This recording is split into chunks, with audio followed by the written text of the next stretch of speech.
दोस्तों नमस्कार। Top 50 study YouTube channel में आप सभी का स्वागत है। और दोस्तों लेकर के आ गए हैं, बहुत मांग जिसकी हो रही थी, समास का वीडियो। सब लोग बोल रहे थे कि सर हमें समास समझना है सरल भाषा में। तो आप निश्चिंत हो जाएं, यदि आज का आपने वीडियो पूरा देख लिया तो आपको आज के बाद कभी भी समास में गलती नहीं होगी। आप पूरे संस्कृत के समास हमेशा सही करके आएंगे। कई लोग सोचते हैं कि हमें हिंदी के समास आते हैं तो संस्कृत के बन जाएंगे। उनकी बहुत बड़ी गलत फहमी, गलत धारणा है। इसको आप भूल जाएं, संस्कृत के समास थोड़े अलग हैं। तो चलिए शुरुआत करते हैं समास की। और आपको बता दें कि संस्कृत की हम पूरी तैयारी आपको करा रहे एक एक चीज़। तो आप चैनल को सब्सक्राइबर ना हो तो सब्सक्राइब जरूर कर लेना, क्योंकि कई लोगों के पास लिंक नहीं आ पाती, फिर मैसेज आते हैं सर हमें ये वीडियो ना मिला। तो इसलिए आप सब्सक्राइब कर लें, आपको अपने आप लिंक मिलती जाएगी। तो देखें, अब समास पढ़ते हैं। समास का जो शाब्दिक अर्थ होता है वह होता है संक्षेप। ठीक है, समास का अर्थ क्या है? संक्षेप। तो यहाँ पर संक्षेप किया जाता है, ठीक है, समास में। अब देखें, जहाँ पर और एक और परिभाषा आती कि जहाँ पर दो शब्द आपस में मिलते हैं वहाँ पर क्या होता है? समास। संधि में क्या होता था? दो वर्ण आपस में मिलते थे, यहाँ दो शब्द मिलते हैं। चलिए, समासः पंचधा, मतलब समास 5 प्रकार के होते हैं। कौन कौन से? पूरे समास आज हम समझेंगे। पहला होता है केवल समास। पहला कौन सा है? केवल समास। दूसरा है अव्ययी भाव समास। तीसरा तत्पुरुष समास। चौथा द्वंद्व समास। और पांचवा बहुब्रीहि समास। ये संस्कृत के समास हैं। ठीक है, अब एक एक पर हम चर्चा करते हैं। बड़ी सरल भाषा में आपको समझाएंगे, चिंता मत करिएगा। संस्कृत है, आपको आपकी भाषा में समझ में आएगा। देखें, पहला है केवल समास। केवल समास की परिभाषा क्या है? तो संस्कृत की परिभाषा है, हम हिंदी में भी बताएंगे। साचा विशेष संज्ञा विनिर्मुक्तः केवल समासा प्रथमः। मतलब वह समास जो विशेष संज्ञा से विनिर्मुक्ता मतलब रहित होता है वह केवल समास है। प्रथमा मतलब प्रथम समास है। देखिए क्या कह रहे हैं, वह समास विशेष संज्ञा से रहित केवल समास नामक प्रथम समास है। अर्थात जिस समास का कोई विशेष नाम नहीं रखा गया। विशेष संज्ञा मतलब होता है नाम, आप जानते होंगे। तो विशेष कोई नाम नहीं है, उसे क्या कहते हैं? केवल समास कहते हैं। अब इसके गिने चुने उदाहरण जो पेपर में आते हैं वो यहाँ पर मेन लिखे हैं। जैसे एक आता है भूतपूर्व। आपने देखा होगा कई संस्कृत के पेपर में पूछा गया। तो इसका समास विग्रह क्या हो जाएगा? पूर्वम भूतः। क्या हो जाएगा? पूर्वम भूतः, मतलब भूतपूर्व। ये याद करना पड़ेगा, आपको रटना पड़ेगा। इसके तो रटना ही पड़ेगा, और आगे के समासों के हम बता देंगे, इसके रट लो आप। अगला है बागर्था बिब, मतलब इसको आप तोड़ दो तो बागर्थौ इब। ठीक है, बागर्थौ इब। इस प्रकार से 2 प्रश्न इसके ज़्यादा पूछे जाते हैं, आप इन दोनों को रट लें। एक इसके उदाहरण है केवल समास के। अब देखें, दूसरा जो समास है वह अव्ययी भाव समास है। एक एक चीज को अच्छे से समझना, वीडियो को कहीं भी स्किप नहीं करना, जिससे आपका कुछ भी ना छूटे। ठीक है, तो अब देखें, अव्ययी भाव समास है दूसरा। इसकी परिभाषा क्या है? प्रायेण पूर्व पदार्थ प्रधाना अव्ययी भाव समासः। मतलब जिस समास में पूर्व पद प्रधान होता है वह अव्ययी भाव समास है। ये परिभाषाएं पूछ लेते हैं। पूर्व पद प्रधान समास निम्न में से कौन सा है? पूर्व पद प्रधान समासा निम्नलिखितः अस्ति। अब 4 ऑप्शन दे देंगे। तो अब देखें, जिस प्रकार जिस समास का पूर्व पद अव्यय एवं प्रधान होता है, 2 चीजें होना चाहिए। पूर्व मतलब पहला, तो जिसका पहला पद अव्यय भी हो और पहला पद क्या हो? प्रधान भी हो जिसमें। तथा समस्त पद अव्यय की भांति कार्य करता है। पूरा पद अव्यय की भांति कार्य करेगा, वहां पर क्या है? अव्ययी भाव समास है। अब इसको उदाहरण से समझें। देखो, यहाँ समास पद लिखा है, ये समास विग्रह है, उसका अर्थ है। एक एक चीज समझना। जैसे यहाँ लिखा पहला यथाशक्ति। अब देखो इसमें क्या कहा? पूर्व पद अव्यय होता है तो यथा, इसमें पहला पद क्या है? पहला पद है यथा, दूसरा क्या है? शक्ति। ठीक है, तो यथा शक्ति, इसमें पहला पद क्या है? यथा। यथा क्या है? एक अव्यय है। यथा का अर्थ होता है जैसे, ठीक है, या अनुसार। तो इस प्रकार से, तो अब इसका जो संधि समास विग्रह करेंगे उसका क्या हो जाएगा? शक्तिम अनतिक्रम। याद कर लीजिएगा, यथाशक्ति का क्या हो जाएगा? शक्तिम अनतिक्रम। हम वही वाले संधि विच्छेद लाएंगे जो आपके पेपर में इसी में से आ जाएंगे। ठीक है, तो इसका अर्थ क्या हो जाएगा? शक्ति के अनुसार। अब देखें, सबसे ज्यादा पूछा जाने वाला है प्रतिदिनम। आप देख लें, पहला पद क्या है? अव्यय है, प्रति। अब आगे लिखा है दिनम, और जब भी प्रति आ जाए जिसके साथ है उसको डबल कर देना है। जैसे प्रतिदिनम है ना, तो दिनम के साथ आया तो दिनम दिनम प्रति, प्रतिदिन। ऐसे ही प्रत्यक्षम, इसका वैसे संधि विच्छेद करेंगे तो प्रतिधन अक्षम ही है, तो अक्षम के साथ आया प्रति, तो अक्षम अक्षम प्रति। ये प्रति की हमने आपको ट्रिक बता दी कि प्रति जहां पर भी आ जाए जिस शब्द के साथ है उसको डबल कर देना है, तो अक्षम प्रति मतलब आंखों के सामने इसका ही अर्थ हो जाएगा। समास है, समास पद है सा हरि, सहरी। सा मतलब होता है सादृश्य के भाव में, ठीक है, सदृश समान के, तो साहरी का क्या हो जाएगा, हरे है सादृश्यम, मतलब हरि के सदृश समान, ठीक है। सा से क्या लेना है, सादृश्यम। अब देखें एक और बात आपको बता दें कि उप भी क्या है, अव्यय है, सा भी अव्यय था। प्रथम पद इसमें हर चीज क्या आ रहा है, अव्यय आ रहा है, तो आप समझ जाएंगे अव्ययी भाव समास है, ठीक है। कुछ उदाहरण देख लें, जरूरी है क्योंकि उपगंगम, उपगंगम मतलब गंगाया समीपम, गंगाया समीपम मतलब गंगा के समीप। अधिहरि, अब अधि आ जाए तो हरऊ इति, ये क्या हो जाएगा, समास विग्रह हो जाएगा, हरऊ इति तो हरि में। अब ये सबसे ज्यादा पूछा गया निर्मक्षिकम, याद रखिएगा निह का अर्थ होता है अभाव में, तो मक्षिकाणाम अभावः, मक्षिकाणाम अभाव। आपको इन शब्दों के याद भी अव्यय के अर्थ याद कर लें, एक अलग से हम वीडियो आपको पढ़ा देंगे अव्यय का, जिससे आपको पता चल जाए किस अव्यय का क्या अर्थ है, तो आप क्या उसका विच्छेद अच्छे से कर सकते हैं, ठीक है। तो आप हमारे सब्सक्राइबर होंगे तो आपको नोटिफिकेशन अपने आप मिल जाएगा उसका जब वीडियो पढ़ाएंगे। तो मक्षिकाणाम अभाव मतलब मक्खियों का अभाव।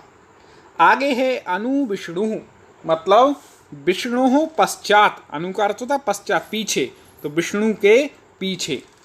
आगे देखें आ हिमालयम, आ का अर्थ होता है पर्यंत तक, तक, तो हिमालयस पर्यंतम मतलब हिमालय के पीछे, ठीक है, पर्यंत पीछे, उसके मतलब पहली पहले। अति हितम, अति हितम हिमम, सॉरी अति हिमम तो हिमस अत्या मतलब हिम का अत्यह मतलब नाश। इस प्रकार से हमने देखा कि जिसमें प्रथम पद क्या था, अव्यय था, और पूरे जो शब्द का ही प्रयोग हो रहा है वो किस रूप में हो रहा है, अव्यय रूप में हो रहा है। तो यहाँ पे प्रथम पद यहाँ पर अव्यय हो, प्रधान हो, वहाँ पर अव्ययी भाव समास आता है।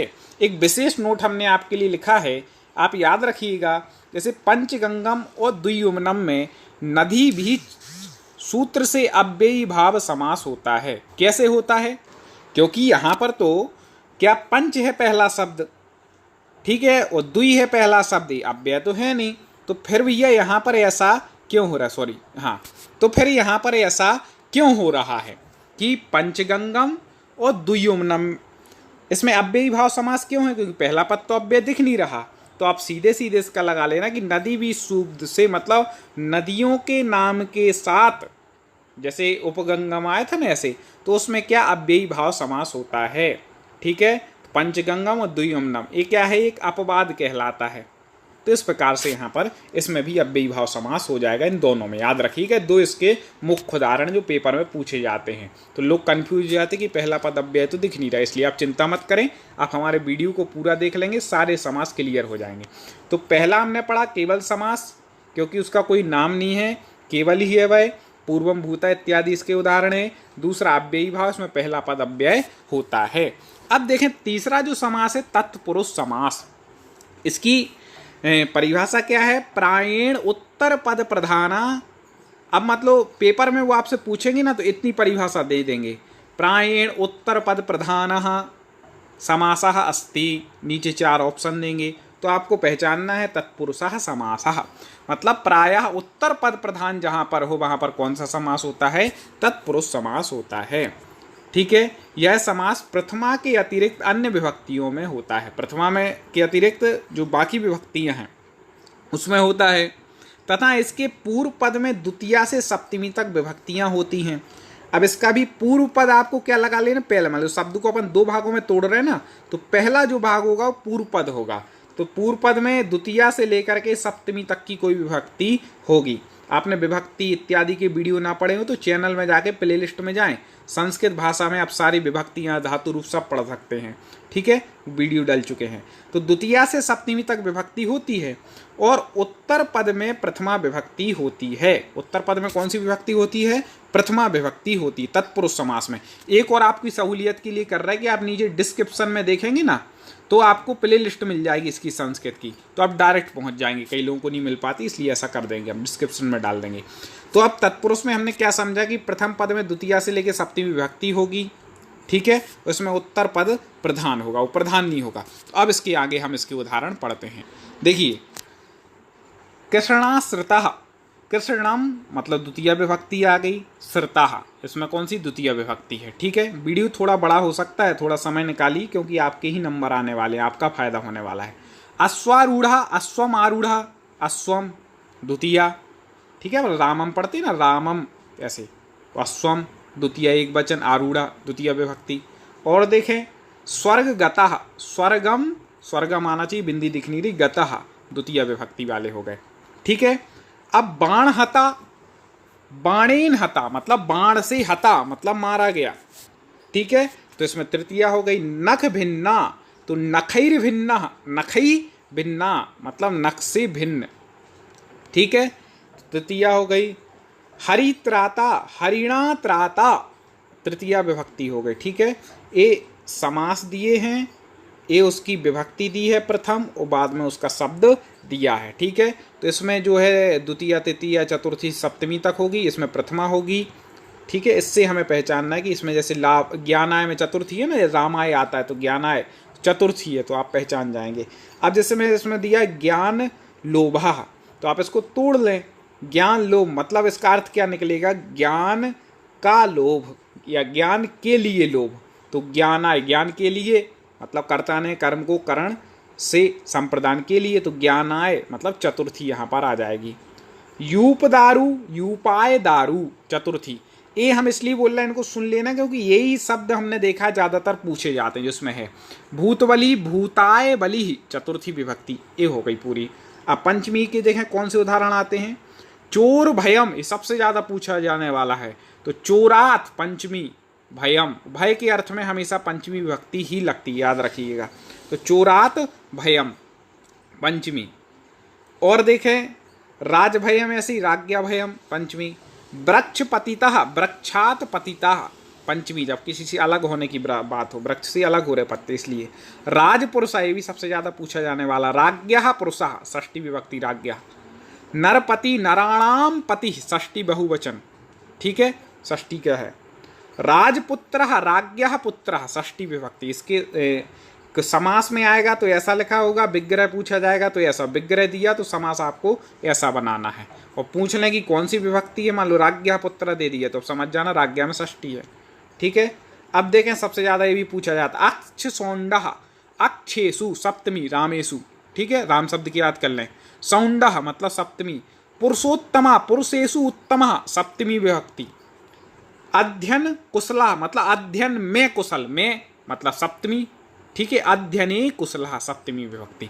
इस प्रकार से आपको क्या देखना है तत्पुरुष में कि यहाँ प्रथमा द्वितीय तृतीया द्वितीया से लेकर सप्तमी तक कोई विभक्ति होगी, आप वो देख लेना। दो शब्द को आपको तोड़ना है, अर्थ लगा लेंगे तो और अच्छे से आपको समझ में आ जाएगा। चलिए अब आगे हम पढ़ते हैं। अगला जो समास है, अब तत्पुरुष के ही उसमें भेद आ जाते हैं। संस्कृत में बार बार बोलता जा रहा हूँ, हिंदी के बनते इससे मत सोच लेना संस्कृत के बन जाएंगे, गड़बड़ करके आओगे भाई। संस्कृत के अलग हैं, इसको समझना है। जिसने संस्कृत के अच्छे समझ लिए फिर उनको हिंदी के समझने में थोड़ी सी आसानी जरूर हो जाएगी, ठीक है। तो चलिए अब आगे हम बढ़ते हैं, तत्पुरुष समास के भेद पढ़ते हैं। इसमें पहला है उपपद तत्पुरुष, ठीक है, ये पूछ लेंगे, कोई उदाहरण दे देंगे, इसमें बोलेंगे कौन सा तत्पुरुष है।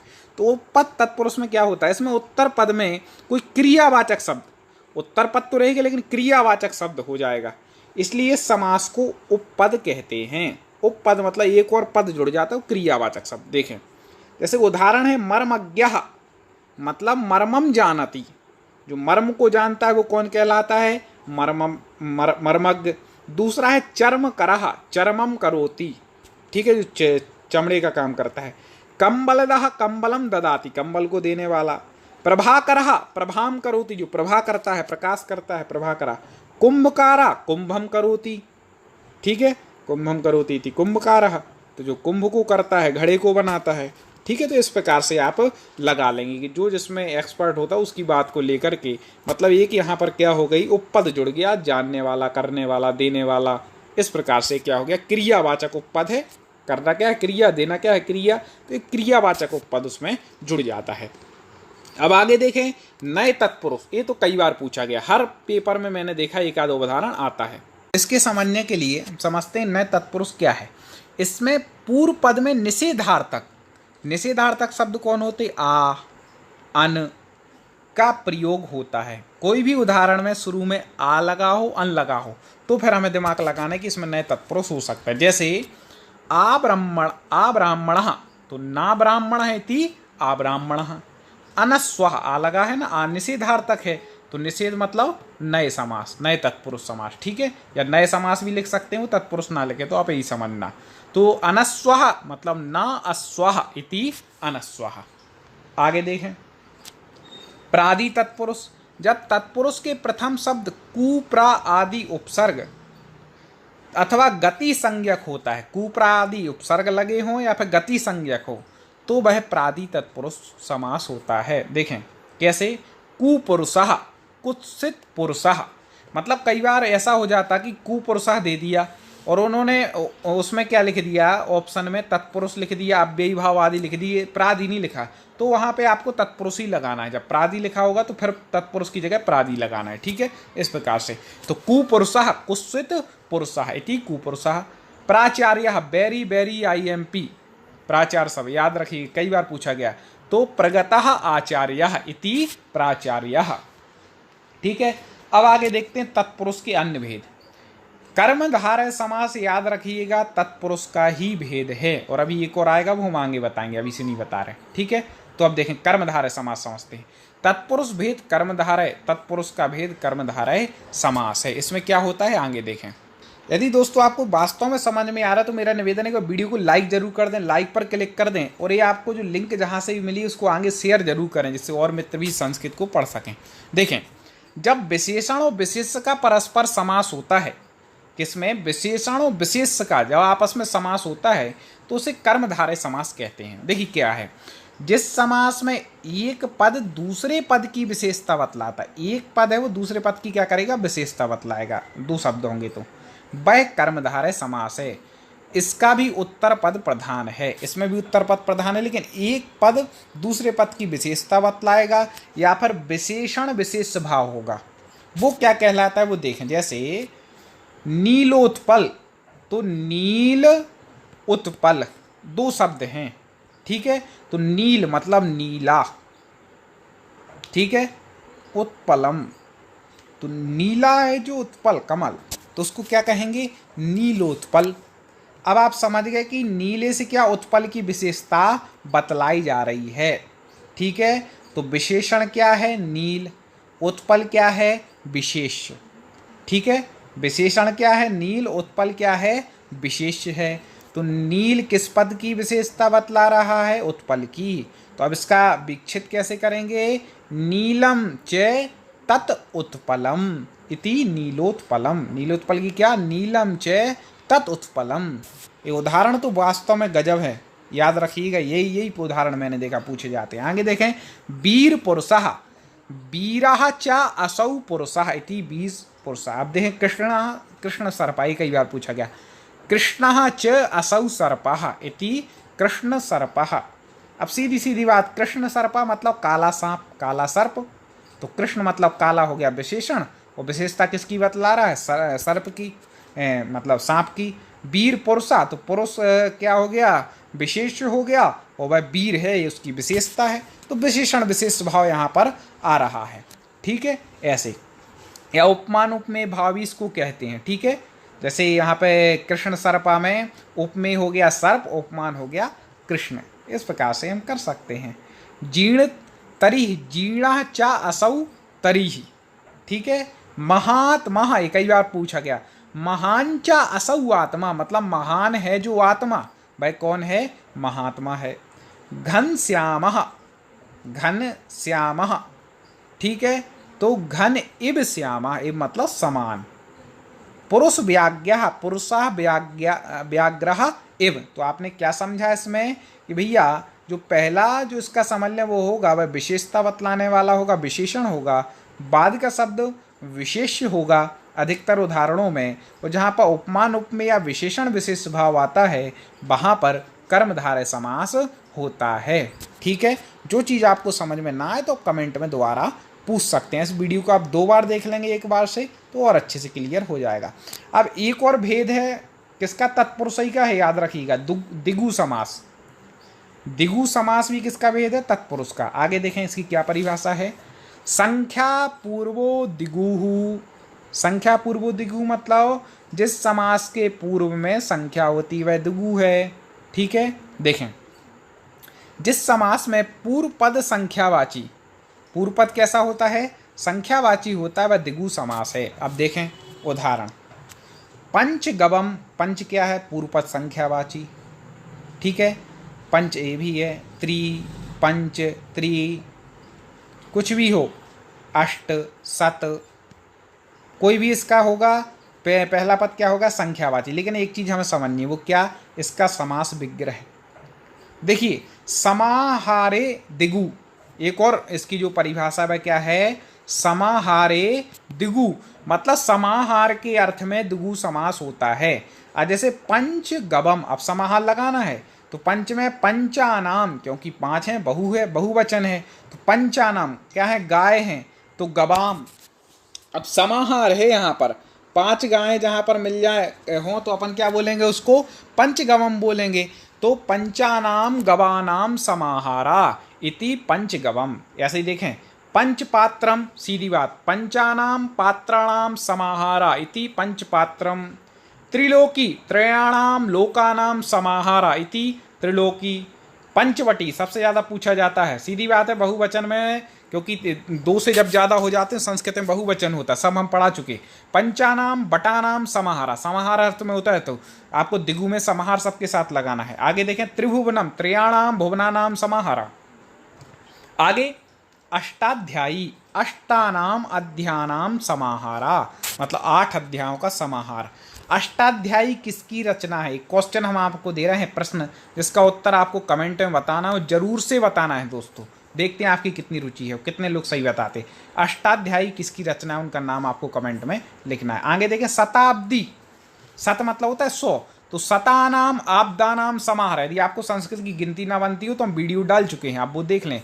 आप यूट्यूब पे सर्च करें टॉप 50 स्टडी, यूट्यूब पे लिखें तो हमारे वीडियो आपको क्रम से मिल जाएंगे। आगे देखें, इसमें भी एक नोट लिखा है कि नदी भी सूत्र से नदीवाची में समाहार अर्थ में दिगु ना होकर अव्ययी भाव समास होता है। जैसे वहाँ पर पढ़ा था ना पंचगंगम, तो यहाँ पर तो ऐसा आना चाहिए, पंचानाम गंगानाम समाहारा। तो यहाँ पर समाहार जब लिखा है तो फिर दिगु क्यों नहीं आया, वहाँ पे अव्ययी क्यों आया, क्योंकि गंगा नदी के अर्थ में है इसलिए। तो जब भी नदी के अर्थ में कोई होगा, भले उसमें पंच हो, तो भी हमें क्या लिखना है, समाहार अर्थ में ही क्यों ना हो, तो वहाँ पर अव्ययी भाव समास होगा, ना कि दिगु। ये याद रखिएगा। जैसे पंचगंगम का पंचानाम गंगानाम समाहारा, अब कोई बोले तो समाहार है भैया, तो हम तो सीधा दिगु लगाएंगे, नहीं 5 लिखा है तो दिगु लगा नहीं लगाएंगे, गंगा नदी के अर्थ में है, तो नदी भी सूत्र से क्या हो जाएगा, अव्ययी भाव समास। द्वियोमनम द्वयो, द्वि में द्विवचन, द्वयो यमुनयो समाहारा, तो ये भी याद रखना है, द्वि है तो इसमें भी 2 वचन, इसमें भी द्विवचन। ठीक है, तो ये अव्ययी भाव समास हो गया। अब देखें बहुब्रीहि समास।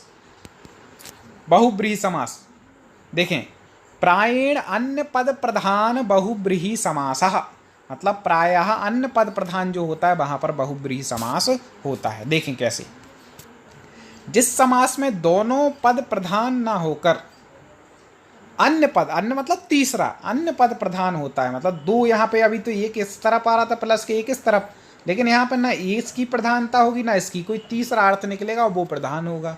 ठीक है, अर्थात दोनों पद मिलकर किसी अन्य की ओर संकेत करें, वह बहुब्रीहि समास कहलाता है। उदाहरण से इसको आप और अच्छे से समझिए, देखिएगा भाई। तो एक और मेरा एक आपसे निवेदन था कि आप हमारे सब्सक्राइबर तो बन गए, लेकिन यदि बेल आइकन को दबा लेंगे तो वीडियो का आपको नोटिफिकेशन की तुरंत आइकन भी बच जाएगा। आपका ही इसमें बड़ा फ़ायदा होने वाला है, क्योंकि कई मित्र हम देखते कमेंट में लिखते, सर हमें इसकी लिंक बता दें, वीडियो कहाँ मिलेगा। अरे भाई सब्सक्राइब कर लो, टेंशन फ्री, आपके पास तुरंत जानकारी आएगी। आपको वीडियो अच्छा लगे ज़रूर देखें। ठीक है, देखें, कंठे कालः, अरे बहुब्रीहि समास पढ़ रहे हैं तो इसमें क्या अन्य पद प्रधान है, कंठ है काला, तो इसमें यस्य सहा या एन सहा अपन को सबके साथ लगा होगा। विग्रह में क्या लगा होगा, यस्य सहा या एन सहा, याद रखिएगा। ठीक है, तो अब देखें इसके उदाहरण को। कंठे काला, कंठे काला यस्य सा, उनको क्या बोलेंगे, कंठे काला बोलेंगे। जिनका कंठ, कंठे मतलब क्या, कंठ होता गला। ठीक है, प्राप्तोद का प्राप्तम उदकम येन सहा, मतलब जिसने उदक जल को प्राप्त कर लिया है वो प्राप्तोद का हो जाएगा। पीतांबरा, पीला है अंबर जिसका, तो पीतम पीला, अंबरम मतलब वस्त्र, यस मतलब जिसका, सह मतलब वह, पीतांबर है। पीले, पीला है अंबर जिसका, वह, सह मतलब वह, पीतांबरा। ठीक है, चक्र पाणी, पाणी मतलब हाथ में है, चक्र जिसके, तो चक्रम पाणौ यस्य सः इति चक्रपाणी बहुब्रीहि समासा। आगे और समझना है, अभी खत्म नहीं हो गया। लंबोदरा, लंबम उदरम यस्य सा, लंबा है उदर जिसका, लंबोदरा। अब यहाँ पे देखो तीसरा अर्थ निकल रहा कि नहीं, लंबोदरा गणेश जी को कहते हैं, चक्रपाणी कृष्ण जी को कहते हैं, पीतांबर भी उनको कहते हैं। ठीक है, कंठे काला शिव जी, ऐसे नीलकंठा भी उन्हीं को, नीलम कंठम यस्य सा, नीला है कंठ जिसका। गदा पाणी, गदा पाणु यस्य सा, गदा पाणी जिनके पाणी मतलब हाथ में गदा है। कौन है कमेंट में आप बता सकते हैं, सब जानते हैं। चंद्रचूड़ा, चंद्रा चूड़ा में यस्य सा, जिसके चूड़ा पर क्या है, चंद्र है, ये भी सबने देखा है। चलिए आगे बढ़ते। अब बहुव्रीहि के बाद हमें पढ़ना है द्वंद्व समास। अब इसके भी भेद हैं, इसको अच्छे से पढ़िएगा। द्वंद्व समास को देखें, आप वीडियो की चिंता मत करें, बड़ा होने दो, कोई दिक्कत नहीं, 2 बार में देखना, लेकिन पूरा देखना मेरा निवेदन। देखिए द्वंद्व समास क्या है। प्रायेण उभय पद प्रधान, प्रायः मतलब जिसमें उभय पद प्रधान होता है वो द्वंद्व है। प्रायः दोनों पद प्रधान द्वंद्व समास में होते हैं।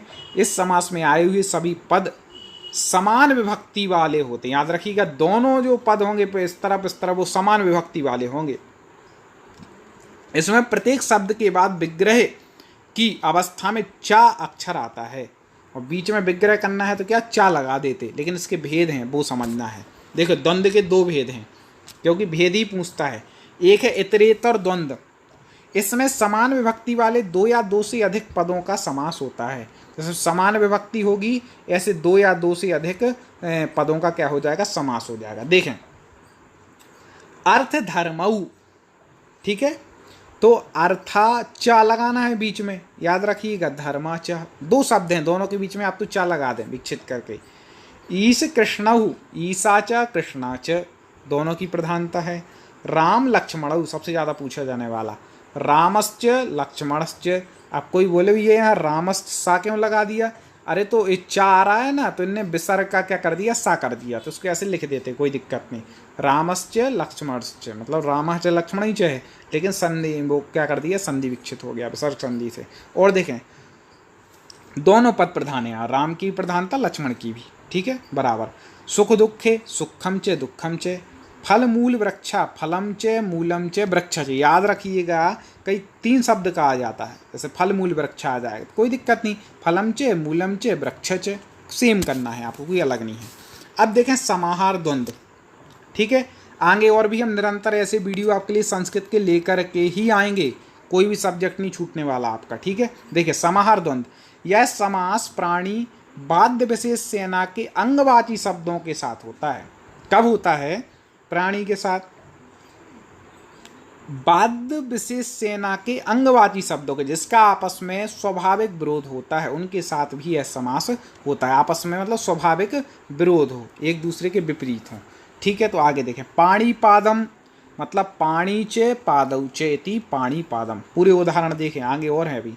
रथिक, रथिका कास्वरोहम मतलब रथिका च अश्वरोही, ये सब युद्ध में होते हैं, रथिक अश्वरोही इत्यादि।